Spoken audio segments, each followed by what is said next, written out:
পুরুলিয়ার সুবিখ্যাত superstar singer mister Kundan Kumar, যাকে দেখার জন্য দূর দূরান্ত থেকে অনেক দর্শক বন্ধু, অনেক দিদি বোন মা মাসিরা এখানে উপস্থিত হয়েছেন।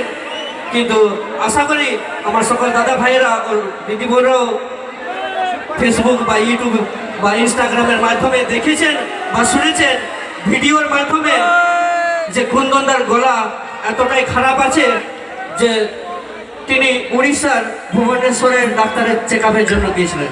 সেইখানে তার গলা দেখে, তার গলার অবস্থা দেখে ডাক্তারবাবু ছবি করে একটাই ডিসিশন দিয়েছে যে কুন্দন কুমারের এই মুহূর্তে গান করা কোনো মতে সম্ভব নয়। এই মুহূর্তে কুন্দনদার গান করা থেকে দূরের কথা, কথা বলাও, জোর গলায় কথা বলাও সম্ভব নয়। সেই জন্যই শিল্পী চেয়েছিল যে অনুষ্ঠানগুলি সম্পূর্ণ ক্যান্সেল করে দিই, কিন্তু আপনাদের ভালোবাসায়, আপনাদের আশীর্বাদে কুন্দনদা আপনাদের মঞ্চে উপস্থিত হয়েছে শুধুমাত্র আপনাদের কথা রাখতে, আপনাদের সাথে দেখা করতে, আপনাদের সাথে অনুষ্ঠানটিকে সাফল্যমণ্ডিত করে তুলতে। শিল্পীর এই কোনো মতে গান করা সম্ভব নয়, এই নিয়ে কেউ দুশ্চিন্তায় করবেন না। আপনাদের সঙ্গে দেখা করতে এসেছে, আপনারা আশীর্বাদ করবেন আপনাদের প্রিয় শিল্পী কুন্দন কুমার যাতে তাড়াতাড়ি সুস্থ হয়ে আপনাদের মঞ্চে আবারও ফিরে আসতে পারে, আপনাদেরকে আবারও ভালো ভালো গান উপহার দিতে পারে।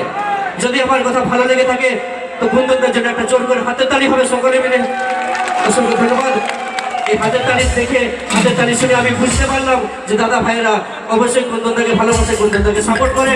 তাই আমি যদিও কথা বলা বন্ধ, তাও আস্তে আওয়াজে ছোট্ট গলায় তোমাদের সাথে দু কথা শেয়ার করতে বলবো তোমাদের প্রিয় শিল্পী কুন্দন কুমারকে, যাতে তোমরা শুনে